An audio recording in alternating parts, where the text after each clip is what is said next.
ಆಗಿದ್ದಾನೆ ಅಂತ ಹೇಳಿದ್ರೆ ಅದು ಸಾಹಿತ್ಯದಿಂದ ಮಾತ್ರ ಸಾಧ್ಯ ಆಗಿದೆ ಅಂತ ಹೇಳಿ ನಾವೆಲ್ಲ ಬಹಳ ಹೆಮ್ಮೆಯಿಂದ ಇವತ್ತು ಇಲ್ಲಿ ಹೇಳಬಹುದು. ಸಾಹಿತ್ಯ ಎಲ್ಲರಿಗೂ ಹಿತದಿಂದ ಕೂಡಿದಂಥದ್ದು, ಎಲ್ಲರ ಹಿತಕ್ಕಾಗಿನೇ ಇವತ್ತು ಪ್ರಜೆಗಳಿಗಾಗಿ ಒಬ್ಬ ಸಾಹಿತಿ ನೋಡಿ ಅವನು ಇವತ್ತು ತನ್ನ ಬಗ್ಗೆ ಒಂದು ರೀತಿಯಲ್ಲಿ ಪ್ರಶ್ನೆ ಮಾಡಿಕೊಳ್ತಾನೆ, ತನ್ನ ಬಗ್ಗೆನೇ ಟೀಕೆ ಮಾಡಿಕೊಂಡು ಯಾವನ್ನ ಆಲೋಚನೆ ಮಾಡ್ತಾನೆ, ಒಳ್ಳೆ ಸಾಹಿತ್ಯ ಆಗ್ತಾನೆ. ಯಾರು ಇವತ್ತು ಯಾರು ನಾನು ಬಿಟ್ಟರೆ ಯಾರು ಇಲ್ಲ ಅಂತ ಹೇಳಿ ತಿಳ್ಕೊಳ್ತಾನೆ, ಅವನು ಕೆಟ್ಟ ಸಾಹಿತ್ಯ ಆಗ್ಬಿಡ್ತಾನೆ. ಆ ರೀತಿಯಲ್ಲಿ ಬಹಳಷ್ಟು ಜನ ಒಳ್ಳೆ ಸಾಹಿತಿಗಳು ಇದ್ದಾರೆ. ಸಾಹಿತ್ಯ ಏನು ಹೇಳುತ್ತದೆ? ಸಾಹಿತ್ಯ ಒಂದೊಂದೊಂದು ತಿಂದು ಇವತ್ತು ಬದುಕುವುದು ಬದುಕಲ್ಲ, ಅದು ಸಾವು. ಪ್ರಾಣಿಗಳಂತೆ ಜೀವಿಸ್ಬೇಡ್ರಿ, ಜೀವಿಗಳಂತೆ ಜೀವಿಸ್ರಿ. ನೀವೆಲ್ಲರೂ ಪ್ರಾಣಕ್ಕೆ ಪ್ರಾಣ ಕೊಟ್ಟು ಇವತ್ತು ಜೀವನ ಸಾಗಿಸ್ರಿ ಅಂತಲೇ ಹೇಳುವಂಥದ್ದು ಯಾವ್ದಾದ್ರು ಇದ್ರೆ ಅದು ಸಾಹಿತ್ಯ ಅಂತ ಹೇಳಿ ನಾವು ಬಹಳ ಹೆಮ್ಮೆಯಿಂದ ಹೇಳಬಹುದು.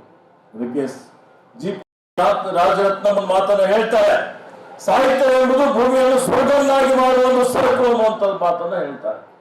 ಕುವೆಂಪು ಹೇಳ್ತಾರೆ, ಇವತ್ತು ಬಿಸಿಲಿರುವುದು, ಮೋಡವಿರುವುದು ಸೃಷ್ಟಿ ವಿಕಾಸಕ್ಕೆ ಎಷ್ಟು ಅವಶ್ಯಕತೆ, ಲೇಖಕರು, ಕವಿಗಳು, ಸಾಹಿತಿಗಳು ಅಷ್ಟೇ ಅವಶ್ಯಕತೆ ಅಂತ. ಅದಕ್ಕೆ ನಮಗೆ ಲೇಖಕರು ಬೇಕು, ಸಾಹಿತಿಗಳು ಬೇಕು, ಕವಿಗಳು ಬೇಕು. ಇವತ್ತು ನಾವೆಲ್ಲ ವಚನ ಕನ್ನಡ ಸಾಹಿತ್ಯ ಮಾಡ್ತಾ ಇದ್ದೀವಿ. ನಮ್ಮ ಮಕ್ಕಳಿಗೆ ವಚನ ಸಾಹಿತ್ಯದಲ್ಲಿ ಏನಿದೆ ಅದ್ರ ಬಗ್ಗೆ ಅವರಿಗೆ ತಿಳಿಸುವ ಕೆಲಸ ನಾವೆಲ್ಲ ಮಾಡಬೇಕಾಗಿದೆ. ಅದನ್ನು ಯಾಕೆಂದ್ರೆ ಈ ಜನಗಳಲ್ಲಿ ಎಲ್ಲವೂ ಇದೆ. ಇವನಾರು ಅಂತೇಳಿ ಹೇಳ್ಬೋದು, ನಾನು ಮತ್ತೆ ಪದೇ ಪದೇ ಹೇಳೋದಿಲ್ಲ. ಎಲ್ಲ ಔಷಧಗಳು ಇವತ್ತು ನಮ್ಗೆ ಏನು ಅನಿಷ್ಟಗಳು ಬರ್ತವೆ, ಅವೆಲ್ಲದಕ್ಕೆ ಸಿದ್ಧವಾದಂತ ಒಂದು ಪರಿಹಾರ ಯಾವುದಿದೆಪ್ಪ ಅಂತ ಹೇಳಿದ್ರೆ ವಚನ ಇದೆ. ಸಾಹಿತ್ಯ ನಾವು ಶಿಕ್ಷಕರಿಗೆ, ಮಕ್ಕಳಿಗೆ ಚೆನ್ನಾಗಿ ರೀತಿಯಲ್ಲಿ ಅಧ್ಯಯನ ಮಾಡಿ ಇವತ್ತು ಏನು ಪತ್ರಿಕೆಗಳು, ಇವತ್ತೇನು ಕವಿಗಳು ಬರೆದಂಥದ್ದು ಸಾಹಿತ್ಯ ಏನಿದೆ, ಓದುವ ಅಭಿರುಚಿ ನಮ್ಮ ಮಕ್ಕಳು ಬೆಳೆಸ್ಕೊಂಡ್ರೆ ಯುವಕರಿಗೆ ಓದುವ ಅಭಿರುಚಿ ದಿನೇ ದಿನೇ ಕಡಿಮೆ ಆಗ್ತದೆ.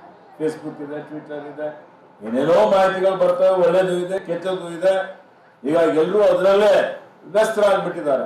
ಇಂಥ ಪರಿಸ್ಥಿತಿಯಲ್ಲಿ ಮಕ್ಕಳಲ್ಲಿ ಇವತ್ತು ಪತ್ರಿಕೆಗಳು ಓದುವಂಥದ್ದು, ವಚನಗಳು ಓದುವಂಥದ್ದು ಆಸಕ್ತಿ ಬಂತು ಅಂತ ಹೇಳಿದ್ರೆ ಅದರ ಬಗ್ಗೆ ಹೆಚ್ಚಿನ ಒಂದು ಗಮನ ಕನ್ನಡ ಸಾಹಿತ್ಯ ಪರಿಷತ್ತು ವಹಿಸಬೇಕು ಅನ್ನುವಂತ ಒಂದು ಮಾತನ್ನು ನಾನು ಹೇಳಿಕೆ ಬಯಸ್ತೇನೆ. ಕನ್ನಡ ಸಾಹಿತ್ಯಕ್ಕೆ 2000 ವರ್ಷಗಳ ಒಂದು ದೊಡ್ಡ ಇತಿಹಾಸ ಇದೆ. ಹಿಡ್ಕೊಂಡು ಸಾಮ್ರಾಜ್ಯ ಇರುವ ತನಕ ಕನ್ನಡ ಬಹಳ ಸಮೃದ್ಧಿಯಾಗಿ ಬೆಳೆದಿದೆ. ಇವತ್ತು ಕುವೆಂಪು ಶ್ರೇಷ್ಠ ಇವತ್ತು ಸಾಹಿತಿಗಳು ಇವತ್ತು ಇಡೀ ದೇಶದ ಸಾಹಿತ್ಯಕ್ಕೆ ಬಹಳ ದೊಡ್ಡದಾದಂತ ಒಂದು ಏನು ಕೊಟ್ಟಿದ್ದಾರೆ. ವಚನ ಸಾಹಿತ್ಯ, ದಾಸ ಸಾಹಿತ್ಯದ ಜೊತೆಯಲ್ಲಿ ಹೀಗಾಗಿ ಕನ್ನಡಿಗರಂದ್ರೆ ಏನಾಗೋಗಿದೆ, ಈಗಾಗಲೇ ಕನ್ನಡಿಗರಲ್ಲಿ ನಿರಭಿಮಾನ. ನಮ್ಮಲ್ಲಿ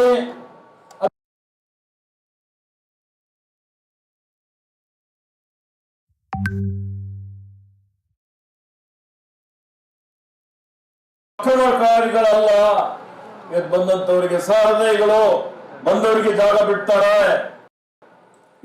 ಆ ರೀತಿಯಲ್ಲಿ ಇವತ್ತು ನಮ್ಮ ಮನೋಭಾವನೆ, ಆ ಮನಸ್ಥಿತಿ ಇದ್ದ ಕಾರಣ ಏನಾಗ್ತಾ ಇದೆ ಅಂತ ಹೇಳಿದ್ರೆ ಕನ್ನಡ ದಿನೇ ದಿನೇ ಇವತ್ತು ಸೋಲ್ತಾ ಇದೆ. ದಿನೇ ದಿನೇ ಇವತ್ತು ಎಲ್ಲಿ ಒಂದು ನಶಿಸಿ ಹೋಗ್ತದೆ ಅನ್ನುವಂಥ ಒಂದು ಭಯ ಇವತ್ತು ಬಂದಿದೆ. ಆ ರೀತಿ ಆಗ್ಲಿಕ್ಕೆ ಸಾಧ್ಯ ಇಲ್ಲ. ಕನ್ನಡ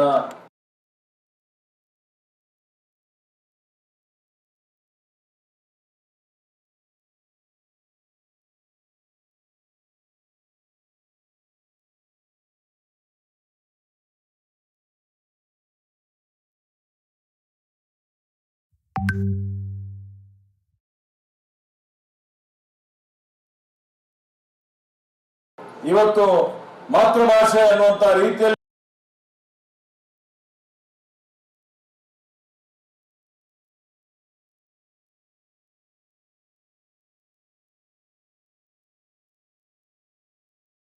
ಕನ್ನಡ ಬೆಳೆದರೆ ಕನ್ನಡಿಗರು ಬೆಳೀತಾರೆ, ಕರ್ನಾಟಕ ರಾಜ್ಯ ಅದ್ರ ಜೊತೆಲಿ ಬೆಳೀತದೆ. ಆ ರೀತಿಯಲ್ಲಿ ಇವತ್ತು ಏನು ಕನ್ನಡ ಸಾಹಿತ್ಯ ಪರಿಷತ್ತು ಇಡೀ ಅಖಂಡ ಜಗತ್ತಿನಲ್ಲಿರುವಂತ ಎಲ್ಲಾ ಕನ್ನಡಿಗರ ಪ್ರಾತಿನಿಧಿಕ ಸಂಸ್ಥೆಯಾಗಿ ಕನ್ನಡವನ್ನು ಉಳಿಸಲಿಕ್ಕೆ, ಬೆಳೆಸಲಿಕ್ಕೆ ಸಾಕಷ್ಟು ಹಗಲಿರುಳು ಶ್ರಮ ಅವರೆಲ್ಲ ಮಾಡ್ತಾ ಇದ್ದಾರೆ.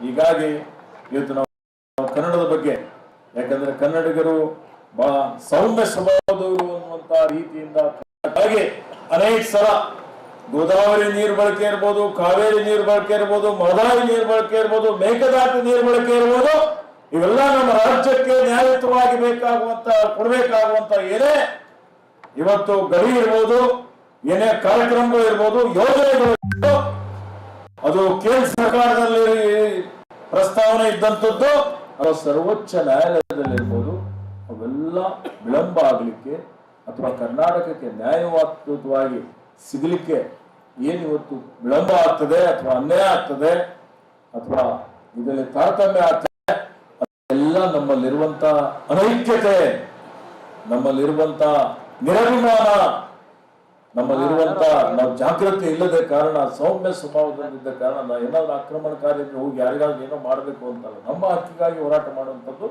ನಮ್ಮ ಕರ್ತವ್ಯ. ಆ ದೃಷ್ಟಿಯಿಂದ ಕೇಂದ್ರ ಸರ್ಕಾರದಿಂದ ನಮ್ಗೇನು ಅನುದಾನ ಬರಬೇಕು,